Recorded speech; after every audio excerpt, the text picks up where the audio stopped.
Барлықтарыңызға сәлем, құрметті YouTube арнамның көрермендері. Бүгін сіздермен бірге самооценканы көтерудің мұсылманша жолдарын талқылап өтеміз. Бұл жолдарды өзім қолданғанмын және де басқа психологиялық мың кітаптан да артық әртүрлі әдістерді Алланың қалауымен сіздермен бөлісемін. Бірінші, самооценканы көтеру үшін Алламен байланысты нығайтуларыңыз қажет.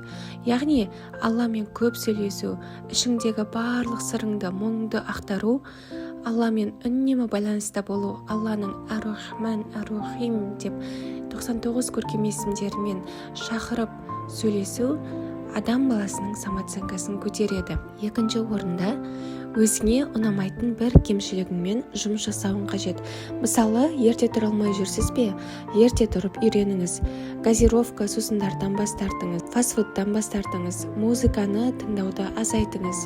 Және де басқа да кемшіліктеріңізбен күресу арқылы өзіңіздің самооценкаңыз көтеріледі. Үшінші, шомылғанда хош иісті гельдерді қолдану да, адамның денесіне әдемі иістің шығып тұруы да адамның дәрежесін көтеретін әдістердің бірі.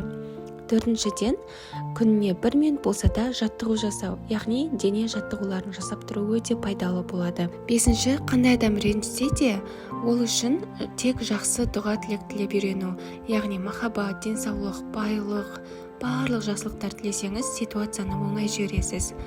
Алтыншыдан, үнемі күлімдеп жүруді әдетке айналдырыңыз. Пайғамбарымыз саллаллаху алейхи уассалам айтқандай, күлімдеу сүннет. Және де жетінші, ешкімді, еш нәрсені иеленбеңіз. Ешбір адам, ешбір нәрсе біздің мүлкіміз емес. Барлық мүлік, барлық адам Алланың жаратылысы.